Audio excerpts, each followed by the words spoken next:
Are you curious about bodies, pleasure, and possibilities?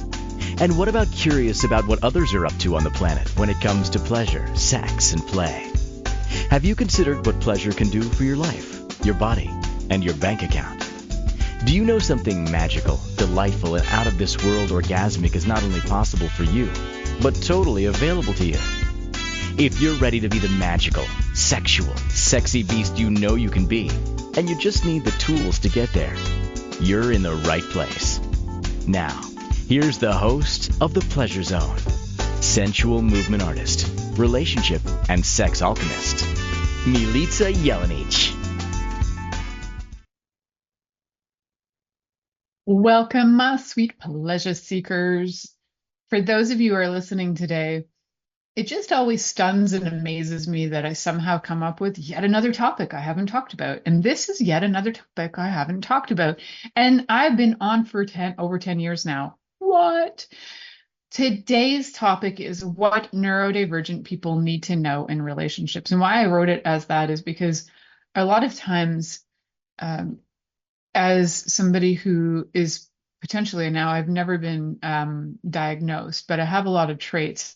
And looking back in my childhood, I think I had a lot of characteristics that would say that I was neurodivergent, but we didn't really get diagnosed back then. So for the sake of argument, I can't say that I am neurodivergent, although I have like a lot of qualities that would be under that category. But technically, I think you have to be diagnosed, right? So we're just going to talk about neurodivergence versus neurotypical, some of the different characteristics that come up in relationship.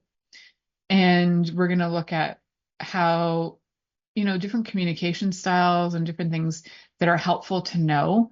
Like if you're in a relationship with somebody that's neurodivergent and you're getting frustrated, there may be some helpful things to know or investigate or learn about. Now, to me, and I heard this once from I think it was a comedian or an actress, and it was like one of the best descriptions I've ever heard on what is neurotypical versus neurodivergent. And she's neurodivergent, and she said, it's not like I'm a superhero. Like everybody's like, neurodivergence is a superpower. And she's like, I don't see it that way. She's like, I see it as two different operating systems. One is like Apple, and one is like, whatever the other version is. You got Apple and you got like Samsung or whatever.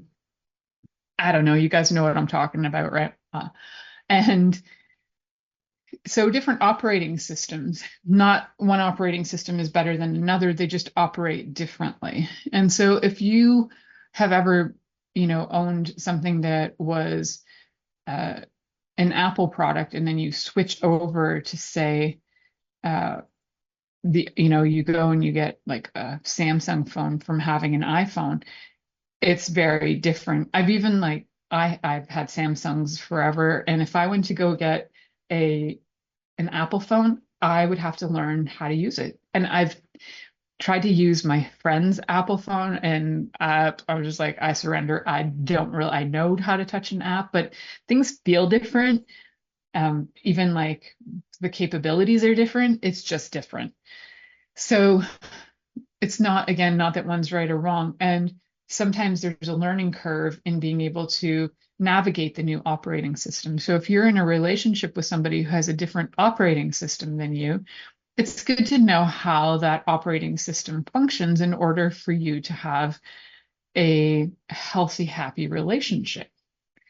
And I think for me, growing up, I found myself in a lot of different relationships. And I think my most functional relationships I had were with other people who were neurodivergent. And we didn't use that language then. It was the 90s. We weren't using that language.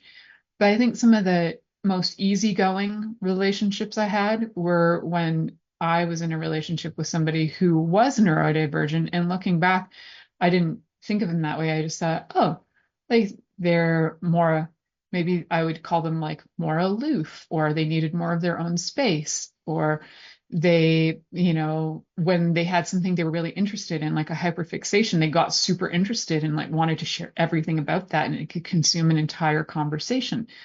And I was cool with that because I got like it made sense to me. When people didn't operate that way, I was really confused and would try and figure out, how do I have a relationship with this person? And sometimes it was so confusing that I I landed in ways where I would kind of pretzel myself. And by that I mean like I would twist and turn myself into different configurations to try and find a way to fit into their world to make things work. And then it wouldn't. And then I would just be frustrated and so many things would come up. So you got a different operating system. And I love that that's like how this one person described it. And I don't remember her name. I just came across her on a social media and I thought, oh, that is just so true. That's so it is a different operating system. One of the things I saw also in a post, and this stuff comes up on my feeds all the time because TikTok, I like to think that TikTok knows me better than I know me. Like TikTok puts me into all the anything that has anything to do with sapiosexuals or the LGBTQ and or neurodivergence and all the things that I'm hyper fixated on right now, like ear cleaning videos and pimple popping videos. It directs me to all this stuff, even though when I first got onto TikTok, I wasn't like, hey, put me into the LGBTQ group of every woman over the age of 40 and put me into this group. And now just kind of checks out what you're doing, what you're talking about, because they read everything that and they're probably listening when you're just going to the bathroom too. So, it brought up a lot of videos that I got to see and a lot of different takes on things. And if you are neurodivergent, you're probably getting all the same videos I'm getting. And one of the ones that came across my feed a little while ago, I think it was like so poignantly put out around the different operating systems of how somebody who's neurodivergent would perceive something and how somebody's neurotypical would perceive something. So here's a situation. A neurotypical might invite you to just randomly blurt out in a crowd, having a party on, December 3rd at 4 o'clock. All the neurotypicals in the room will think they're invited and take note and write it down. All the neurodiverse people will not know they're invited because they weren't specifically individually invited. So it's not it's not explicitly told to them, so they don't think it's for them. Where a neurotypical thinks they've invited you because they said it out loud to a group, a neurodiverse person will not get that. And so sometimes the feeling of being left out in those situations comes up. It's like, well, you didn't invite me. And they're like, well, I invited everyone. It's like, but you didn't invite me, so I didn't know I was part of everyone. I know it's awkward, but this happens. And I brought this up with a few friends of mine. I'm like, how do you feel about like if somebody randomly says you're invited to a party, how do you react? And they're like, well, I wouldn't be invited because they just invited the whole room. I'm like, right? I hear you. I wouldn't think I was invited either because nobody specifically said, Milica, you're invited to this party. And until I hear that explicitly directed at me, I do not know that it's for me, which is funny because in business, when I'm doing things like marketing, and you're going to invite people into something like, hey, I have a class. What I know is that when I blanket invite people, nobody realizes they're invited because 90% of the people I'm connected with are neurodiverse. And until I specifically invite them, and the ones who will be interested are generally neurodiverse as well, that until I specifically invite them with a, hey, I'd really like you to come to this weekend or this whatever, they have no idea that they're even part of my world or invited or any of it until I specifically invite them. And when I do specifically invite people, then I get people showing up. And when I specifically invite them and give them very specific ground rules, then they're comfortable in showing up. It's like, I'm having an event. It starts at this time on this day for the first 3 hours, we're doing this. If you don't want to do this, show up the next day when we're going to start with this. This is the price. Now, would you like to come? But if you're neurotypical, you might just be like, find the advertisement on social media and go, oh, that's cool. I'm going to show up to that. And think like, of course, it's open to everybody because it's on social media. And I know it sounds cuckoo, but I can't tell you how many people, when I have done mass marketing, because this is what typical marketing will tell you is put it out there, pay for your, do your Facebook marketing and, get your niche down to a certain age and location and blah, blah, blah. No, I have tried that. It is not happening. And when I started to also invite people to come and listen to my show, they started to listen. Individually, I would tell somebody and then they would tell somebody. And it's like the invitation was what had people listen. So I invite you guys to go invite your friends to tell them about this show. You're more than welcome to go and spread the word and let other people know that this show exists. Happy that you do so. And I have clients who will also ask. I've had this time and again, and I know this is funny, but I will have clients who will specifically say, is it okay if I tell so-and-so about you? Usually those people are neurodivergent because they know in their hearts they need the specific invite. So they want to know, is it okay? Am I breaking a boundary? Can I tell people about you? Now, a neurotypical person won't do that. They'll just go out and do it. And they won't necessarily consider whether you're available or not available. But neurodiverse people will generally ask and see if it's okay. Are they crossing a boundary or what's going on? And it's just, I find those operating systems of our brains fascinating. And had I known this stuff back when I was like a teenager, I think my relationships would have made a heck of a lot more sense to me.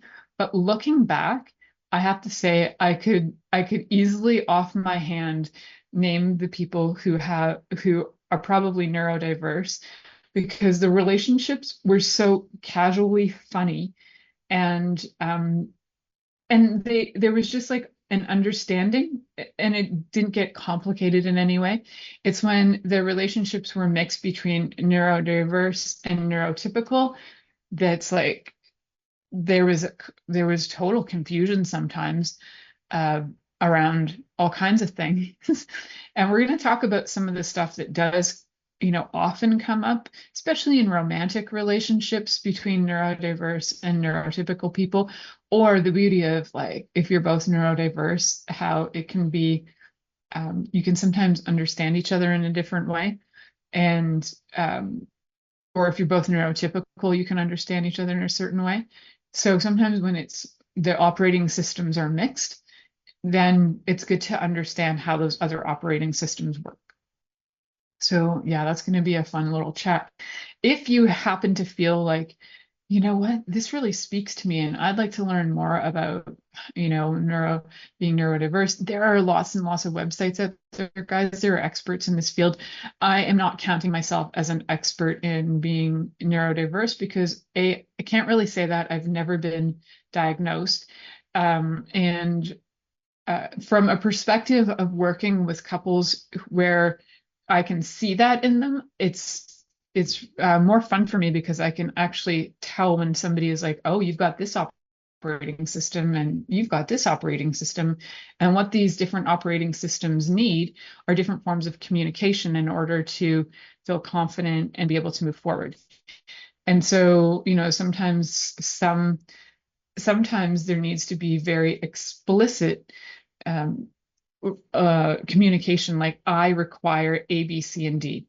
And you don't have to assume that your partner should know, because a lot of times if you're neurodiverse, you need to have the specific direction given to you. Like, this is what I need. And then they will either tell you that they can follow through on that or not, and sometimes it can seem frank and sometimes it can feel like off-putting, but there can be some real clarity where I think neurotypical people can sometimes not be as frank, where neurodiverse people can be often a lot more frank about what their needs are. And I watch in my child and their friends, their friend group are very neurodiverse, and they're very frank with each other in terms of like, yeah, today is not my day for seeing people. And there's like no offense taken. It's the coolest thing. There's just, yeah, today's my day off from human beings, and here we go.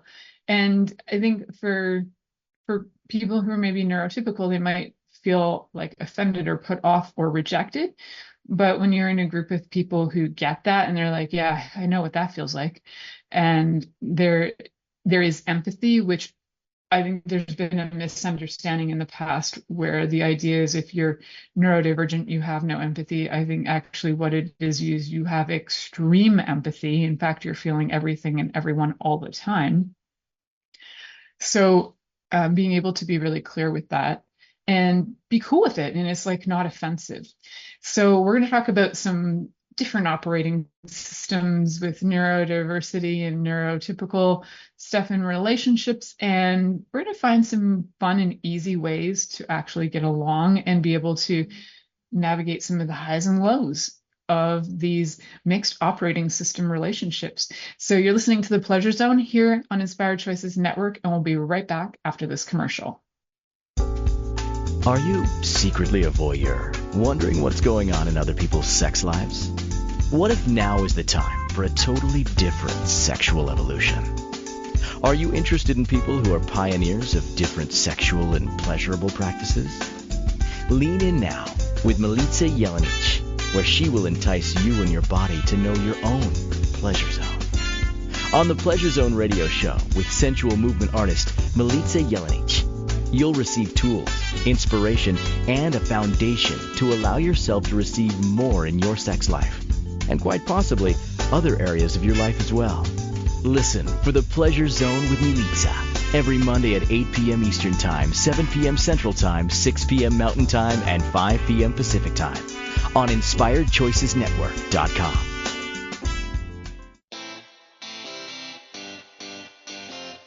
Are you a subject matter expert?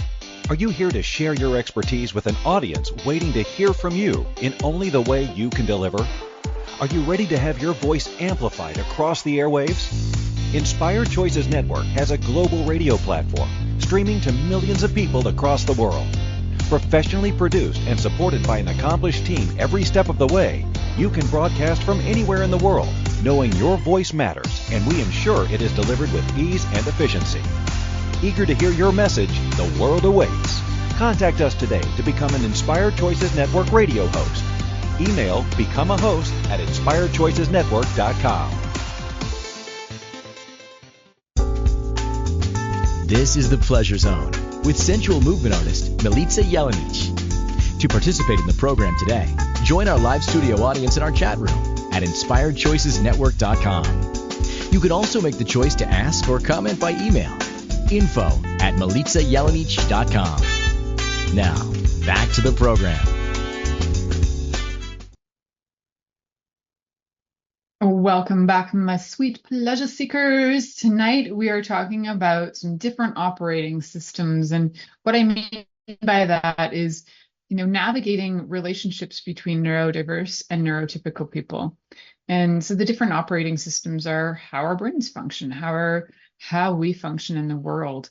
And we looked at a bunch of articles today that were both scholarly articles and then extracts from different scholarly articles. And there's a lot of good information out there, guys, for you to check out. And I'm going to bring to you some of the things that I felt were some of the more common themes that I found across many of the different sites that I looked at. And one of the things that I thought was really interesting was just the fact that, to not make I think number one is to not make each other's operating system wrong. Like, my way of being is more better than your way of being. I think that's number one key thing. And also one of the things I found exciting was, because I always say this, is communication is key. Well, they also, and every single website has said the same thing. And when communication is key, it's also to be okay with communicating communicating with your words and then explaining how you feel. Sometimes you may not have words for it. So learning more language or new words to describe how you feel can be helpful. And sometimes there's just a bundle of frustration and it's just like, no words, just And sometimes it just needs like a physical release, whether you're, getting a physical release through masturbation or walking or sports or, sweating it out, working it out, whatever it happens to be, whether you're stimming, your body just needs to just stim it out. Any of those work great to help regulate your system and be able to, get some of the feelings out that maybe you don't have words for. So one of the things I want to talk about too is I think for years, decades, there has been a complete misunderstanding about people who are neurodiverse, and that the misunderstanding is that people who are neurodiverse don't want, this is the old understanding, that people who are neurodiverse have no empathy, they don't really want relationships, they're not romantically interested, they don't know how to be with people, relationships are not their thing. And that's, everybody has a desire for relationship. It's just that they might not desire it in the same way. Might be more demisexual, where you need to know somebody and get feeling connected to them emotionally before you have sex with them. There might be, maybe even feeling asexual or aromantic, where feelings are different, maybe not so overt or present all the time. They might be there, but they might be slight, and they might not even be there at all. And that's completely normal too. And sometimes when you're neurodiverse, you might use sex as a regulating tool as well. And we talked about that on the show about hypersexuality. So there's a wide range of things that might be occurring. But I think the most misunderstood was as though people who are neurodiverse have no desire for relationship or romantic or sexual or any of that.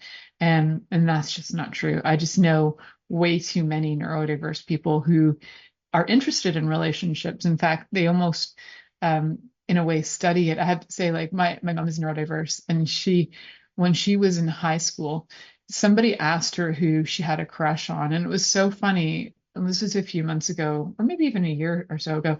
She was telling me this story about, well, my roommate asked me who I had a crush on when I was like grade 9 or 10. And I sat and I thought about, like, who's a good person to have a crush on?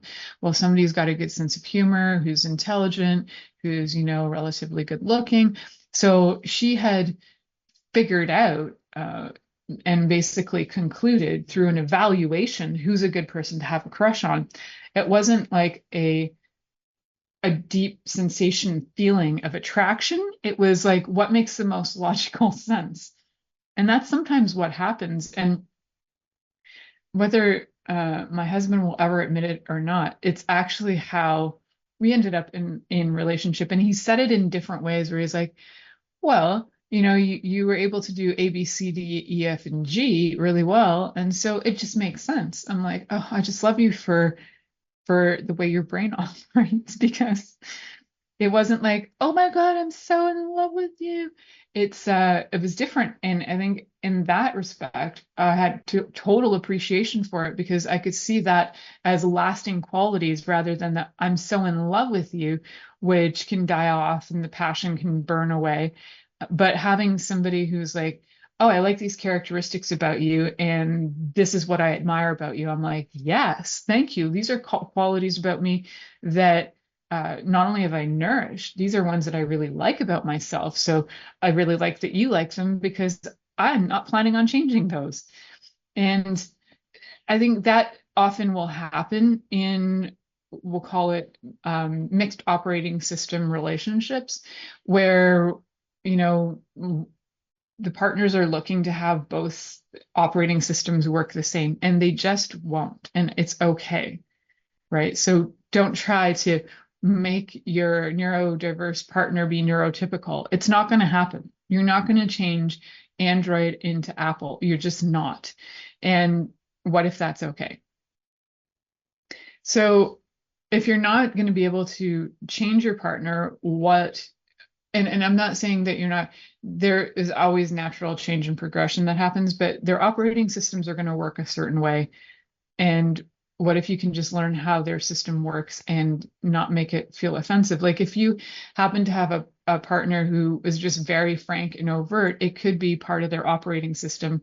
And if they sound like they come across offending people, people might get offended, but sometimes it's just that, as if you're neurodiverse, you might say things that you didn't mean to hurt people's feelings. It's just the way that you communicate.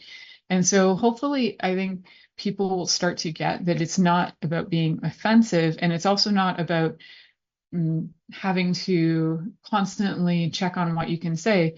Hopefully, I hope we're coming to a time where we can all just show up as who we are and not worry about who are we offending and who are we not offending. And there are times when there's absolute abuse happening. So yeah, that's off the table. But if you're just saying something and maybe you got a word off because you don't know what the new words are, hopefully people don't get fully offended by you. So that can happen when you're just bold and say what comes to mind because you're not trying to filter it. It's not that you can even filter. The frankness just comes out. And for me, when I'm in a group of people, sometimes, quite often, what will happen is I will feel everybody's insecurities. And it's just like a crazy natural skill I have. And whatever somebody is most insecure about, my mouth will not shut up about it. And I have tried over the years to be aware of, oh, I'm saying this, somebody in this room is definitely going to be offended by it. I need to keep myself under check. And sometimes I can do it. Like if I really know it's going to trigger somebody and they're not ready to hear it, I've been able to monitor that in myself. But for a long time, I didn't know how. And it was really hard because I would just randomly offend people and not knowingly offend them quite often, and say things, especially because of my special interest being all about sex. I will say things to people that often offend them around sex because I can quite often see where their sticky points are, or by that I mean things that bother them or things that they're hiding from themselves. So, I might randomly be like, hey, thinking about giving that guy a blowjob to some man who's pretending to be really heterosexual in his life, but I saw through that mask. And then he's like, what are you talking about?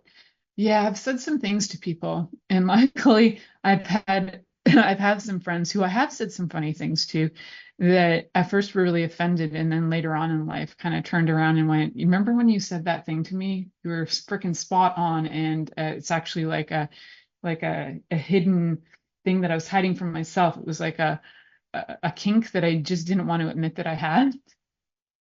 And I was like, oh boy, yeah, I could see that I would say that. And sometimes I just think, oh, that's a really funny thought. I'm going to say that really funny thought. And it's not funny to other people. So I do have to say, I'm trying to keep wrap on that and check in and go, if I say this, will this hurt this person? But guys, it has been an effort. And it can be exhausting. So not everybody wants to put in the effort or knows even how to self-check on that. And sometimes things just become offensive. So it's often not meant to be offensive. It's literally the sense of humor is different, and the frankness is it's bold. It's just there and sometimes not controllable. So yeah, good times. I think it's partly too why I have this show is just I can rant and go on and go deep dive into little topics and get my fixation on for the week and share it with you guys and talk about that so that I don't have to say it to my husband for an hour where he's just like, oh my, I'm not interested. Shut up because you're driving me crazy, lady. And I can just say it to you guys, and whoever's interested can listen. And if you're not, then you don't. There you go. And that's the beauty of having your own show. If you happen to be feeling like maybe you're neurodiverse and want to talk about your either your hyperfixations or your special interests, having a podcast is awesome. And if you're feeling shy and you want to test it out, there are lots of places where you can become a guest. And if you'd like to be a guest on Inspired Choices Network, you just come over to inspiredchoicesnetwork.com, and we have a thing that you can fill in to say what your special interest is, or what your expertise is, and then you can come on and be a guest. Isn't that cool? Oh my goodness, half the show is over and I'm still talking. What do you know? We're going to head off to our next commercial break. You're listening to The Pleasure Zone here on Inspired Choices Network, and we'll be right back after this commercial. Are you secretly a voyeur, wondering what's going on in other people's sex lives? What if now is the time for a totally different sexual evolution? Are you interested in people who are pioneers of different sexual and pleasurable practices? Lean in now with Milica Jelenic, where she will entice you and your body to know your own pleasure zone. On the Pleasure Zone radio show with sensual movement artist Milica Jelenic, you'll receive tools, inspiration, and a foundation to allow yourself to receive more in your sex life, and quite possibly other areas of your life as well. Listen for the Pleasure Zone with Milica every Monday at 8 p.m. Eastern Time, 7 p.m. Central Time, 6 p.m. Mountain Time, and 5 p.m. Pacific Time on InspiredChoicesNetwork.com.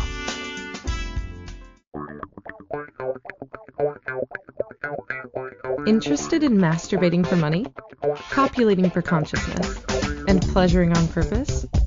21 Days of Sexual Magicism with sensual movement artist Milica Jelenic is an exploration of tools, processes, and actions that you can use to create more for your life, your body, your money inflows, and so much more.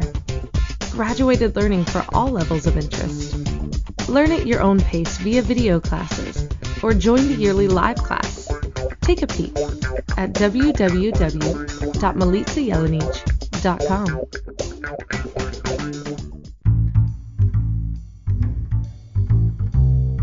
How wonderful would it be to carry your favorite Inspired Choices Network host with you throughout your day?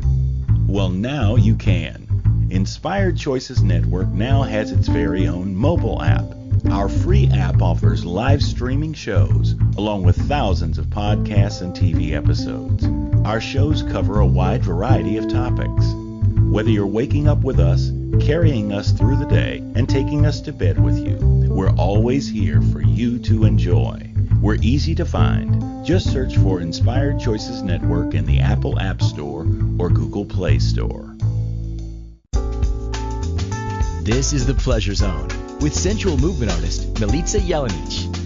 To participate in the program today, join our live studio audience in our chat room at InspiredChoicesNetwork.com. You can also make the choice to ask or comment by email, info@milicajelenic.com. Now, back to the program.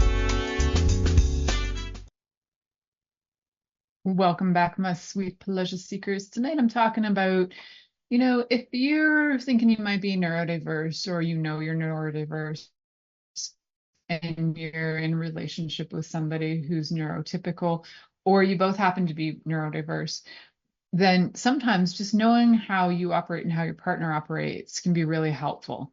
And one of the things that I think comes off at times is that if you are neurodiverse, you might find that some of the ways that neurotypical people have conversations or communicate their ideas can feel like really convoluted. Like, why are you talking around a subject? Why can't you just get direct and just say it as it is?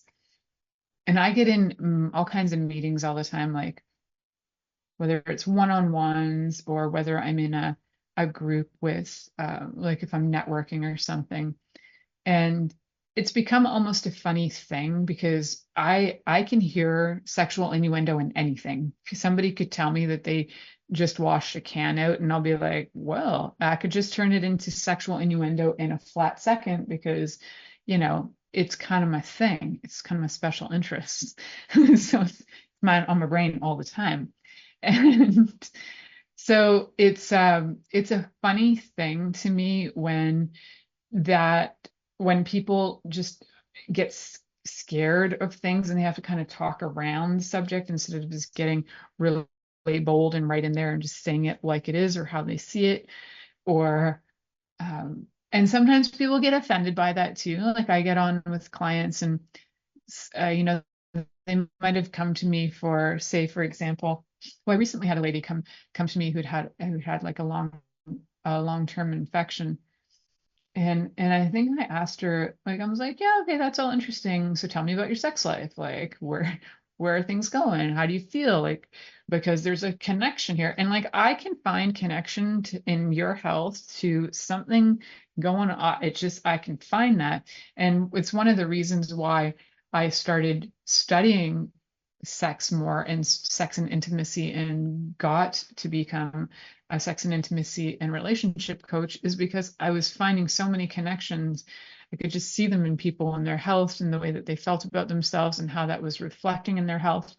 And I don't know, I see that connection, and maybe one day I will, I don't know, write a PhD in it. But for now, I'm not going to. I'm having too much fun with this show. And frankly, I'm not interested in writing a PhD. It feels like too much effort. So when I'm talking about all things like how do we navigate these relationships? How do we navigate these different operating systems? And that whole thing's getting convoluted and off track. And oftentimes, if you're a little, like, maybe you're ADHD, and sometimes I feel that way too, where you start talking about one thing but it lands you in 55 other directions. If you're with somebody who else has ADHD, you can often follow that track, and even if it takes you up through Mongolia and then somehow lands you in Brazil and you're like, I don't even know how we got here, but we did. You can often follow those trails and tracks. And sometimes if your brain can't like follow those crazy trails, it'll just get frustrated. So if you're neurotypical, you might not be able to follow those trails. If you're neurodiverse, you might want more clarity. And one of the things I highly recommend is, if you are neurodiverse and you don't understand what a neurotypical person is telling you, just be clearly asking, or just say, like, I'm not really clear on this. Can you give me more information? And sometimes it'll frustrate your partner, and sometimes it won't. And sometimes they might not have another way to describe it, especially maybe if they're also neurodiverse. They're just like, I just told you one way. That's the only way I know how to describe it. Then it's like figuring out, sometimes it's like stepping back and seeing, okay, right now, neither of us knows how to navigate this conversation. So let's just take 5 minutes away from each other. No offense. There's no offense in this. It's just to clear the systems, like reboot the system and see if we can approach it from a different angle. Sometimes we just got to reboot the systems.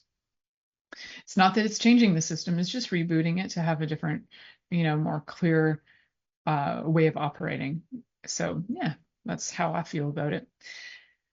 So yeah, sometimes we just need more clarity.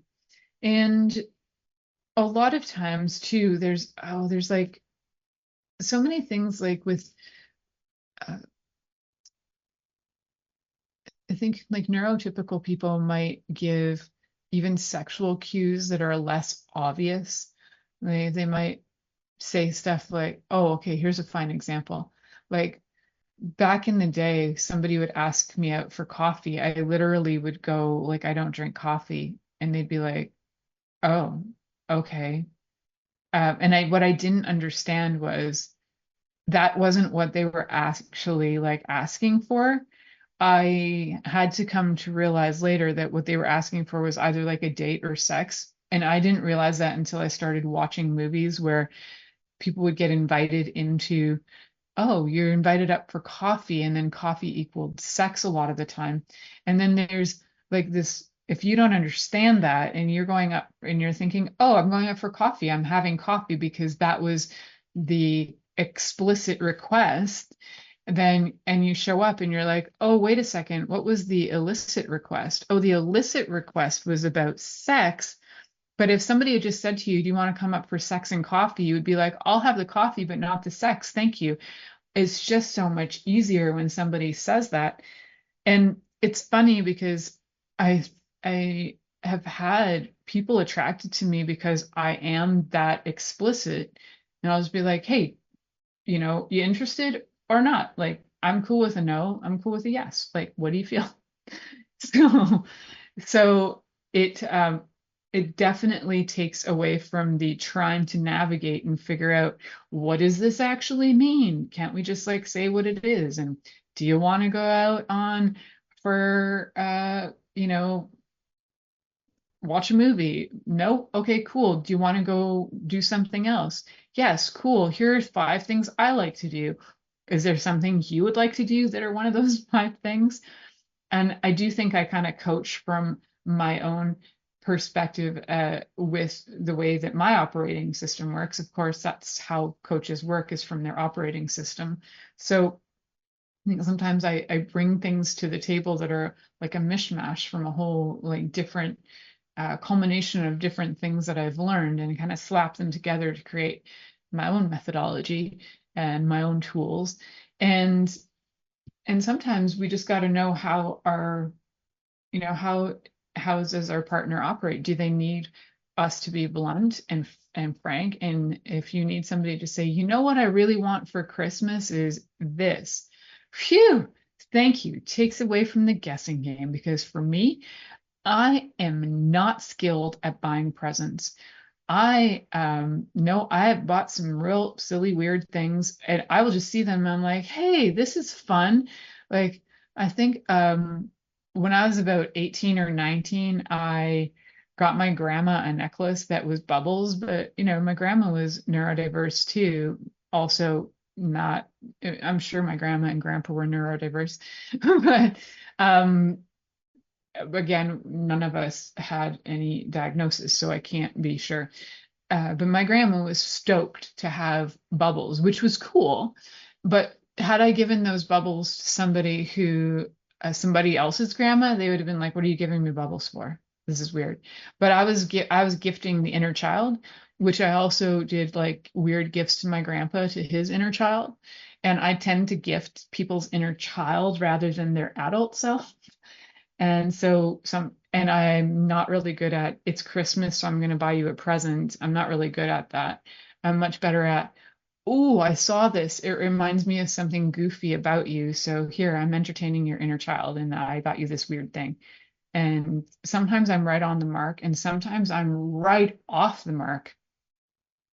But yeah, and I'm grateful that in my relationship with my husband, he's not such a present person either. Like, he's not really about buying presents. So I'm not stressed about trying to like, oh, you got me a present, so I owe you a present, because that's logic, and that's maybe how that's how we think the world works, because this is how we see society work. You gave me a present, so I have to give you a present. But the stress when you're neurodiverse to have to buy a present because it's the season of a present is like, whoa, can I just buy you something when I see something that inspires me? Because that excites me way more than feeling like the pressure of having to do that.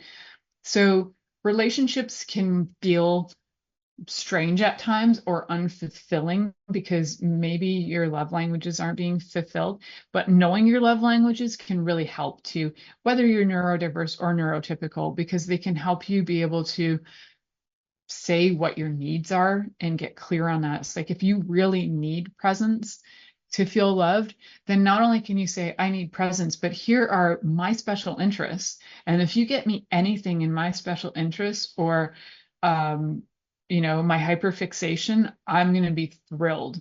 So it's really cool if you know certain things.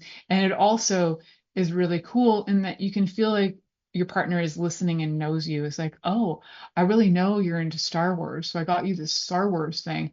Or, I know you have a crazy thing for whatever it happens to be. Like, we watch a lot of sci-fi in this house, so it's pretty much you could get anything sci-fi for any of us and we'll be like, OMG, it's this character, we love it, woo. Yeah. And so if you know that about somebody, you can get fun and weird things that match their interests, and they'll be excited.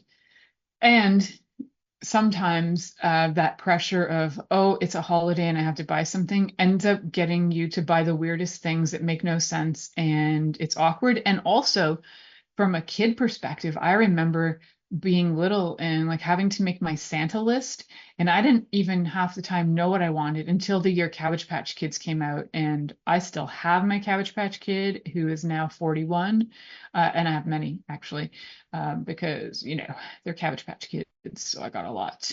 And they that year I knew what I wanted, and there was a year that I was absolutely hyper fixated on a specific toy that came out that was called the Family Tree Tot House, or at least that's what I called it.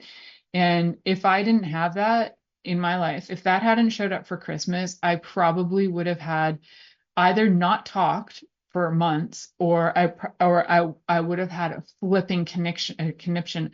I needed that Family Tree Tot House so bad that when I was like 6 or 7 and that Family Tree Tot House somehow disappeared, it was brutal. I also had like a fixation on my blankie, and I loved the texture of it. And when that got taken away from me at like the age of 2 or 3, I went mute for a week. I just didn't talk at all. And luckily, my grandpa was a doctor. He's dead now, but he was a doctor, and he explained to my parents that I needed my blankie back. Not only did I need it back, I needed it back and smelly, the way I had made it dirty and smelly, and smelling like me, but also like dirty, because that's how I liked it. And then I was better and I could talk. So sometimes these things are important, the textures and the smells. And for me, smells are super important, and textures too. So if you know these things about your partner, it can be really helpful, because you can work with them in what works for them, right? So if you know your partner can't stand the feeling of sand, for example, you're not going to create a holiday where they're going to have to walk on sand all the time, because that would just be cruel. But if you know that they, for example, love water, then you might take them somewhere that has like a giant wave pool so they can enjoy water with no sand. Do you kind of get where I'm getting at? Yeah. Know your partner. It's really helpful. Whether it's their special interests or their hyperfixations, it's really helpful. If you're neurotypical and you're trying to navigate your relationship, and I say navigate because I think it's you're navigating a new operating system, learning how to use it. So I'm calling it navigating. It can be really helpful in listening, knowing these things, and then bringing them into the relationship. Having something in common is also really helpful. So finding something that is a common interest. So like I was saying, in this house, sci-fi is a common interest. So it's something that we can all bond over, is different crazy kooky things like Doctor Who or Star Trek, or literally anything that is alien related. We're in, and that's good times. So some things, oh my goodness, I only have 7 minutes left. What's going on? Am I supposed to go to break? I think I'm supposed to go to break. Okay, I'm going to head to break. You're listening to The Pleasure Zone here on Inspired Choices Network, and I'll be right back after this commercial. Are you secretly a voyeur, wondering what's going on in other people's sex lives? What if now is the time for a totally different sexual evolution? Are you interested in people who are pioneers of different sexual and pleasurable practices? Lean in now with Milica Jelenic, where she will entice you and your body to know your own pleasure zone. On the Pleasure Zone radio show with sensual movement artist Milica Jelenic, you'll receive tools, inspiration, and a foundation to allow yourself to receive more in your sex life, and quite possibly other areas of your life as well. Listen for The Pleasure Zone with Milica every Monday at 8 p.m. Eastern Time, 7 p.m. Central Time, 6 p.m. Mountain Time, and 5 p.m. Pacific Time on InspiredChoicesNetwork.com. This is The Pleasure Zone with sensual movement artist Milica Jelenic. To participate in the program today, Join our live studio audience in our chat room at inspiredchoicesnetwork.com. You can also make the choice to ask or comment by email. info@milicajelenic.com. Now, back to the program. Welcome back, my sweet pleasure seekers. So I found some pretty kind of concise descriptions, which I thought felt relatable. So I wanted to bring them up. And so there are some characteristics that were brought up around how a neurodiverse partner might feel in relationship. And one of them is feeling frustrated because society doesn't accommodate the needs of the person who's neurodiverse. So I can totally see that, because we have a lot of things like environmental factors that are overstimulating where other people might not get it. It's like, oh, that smell it just set me off, or that the lighting or the noise, it can feel like, oh, things that are like average to other people can be incredibly overstimulating to somebody who's neurodiverse. And that can lead to like feeling really frustrated and overwhelmed and not really knowing what to do. So it can take a little time and often, practice and learning how to navigate these things, not to mask them, but to know like, okay, I'm in a situation where I just want to cry because I feel overstimulated.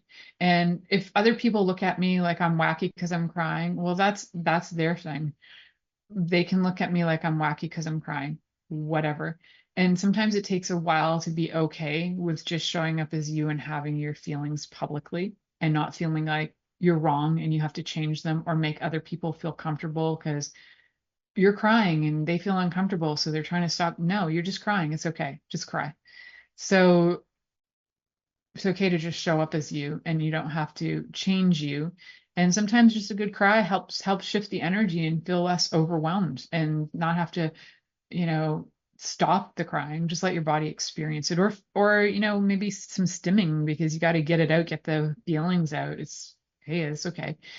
I think a lot of dances have been created by people who are just stimming away. Probably Elvis, and his hip thrusting. Maybe that was actually some stimming. I don't know. I'm just, bringing things up.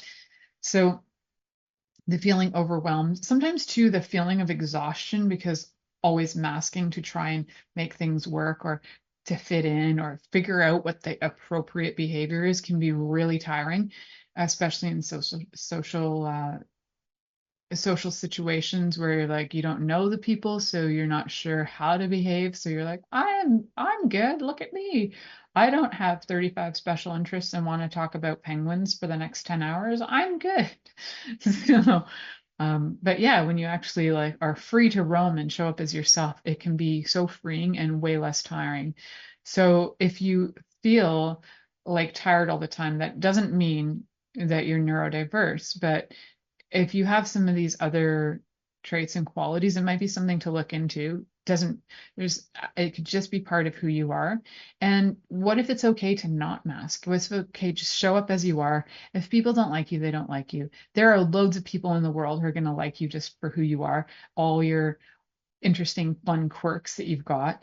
And, one of the other things is like sometimes getting anxious around situations can be the overstimulation, but other situations, and just needing to feel like reassured that it's okay. If you're anxious, it's okay. There's lots going on here. So if you are, a partner or family member of somebody who has a lot of anxiety, I also find that some of the anxiety is sometimes super empathy. So checking in, just seeing like, wow, where did that feeling come from? It feels like it slapped me out of nowhere. And sometimes that feeling of being slapped out of nowhere is literally like somebody else's energy. So just checking is like, just check in on yourself and go, is any of this mine? Or is this somebody else's? Like, can I give it back to them? It's like dirty underwear. Oh, this is not mine. Take back your dirty underwear. Thank you so much. Do some breathing techniques. Sometimes, breath work can help. Sometimes you need different aids, like sometimes you need things that are going to help your nervous system, like medication. But a lot of times you can navigate this stuff with different tools like breathing techniques, and body movement and getting some trauma out too can help. somatic work can be helpful. So there's lots of ways to navigate it, but just know, what I really wanted to come across on this is that they're just different operating systems, guys. There's not one better way or another, and just learn how each other's operating systems work. You don't have Thank to you for listening to The Pleasure Zone with sensual movement artist Milica Jelenic. The Pleasure Zone returns next Monday at 8 p.m. Eastern, 7 p.m. Central, 6 p.m. Mountain, and 5 p.m. Pacific on InspiredChoicesNetwork.com.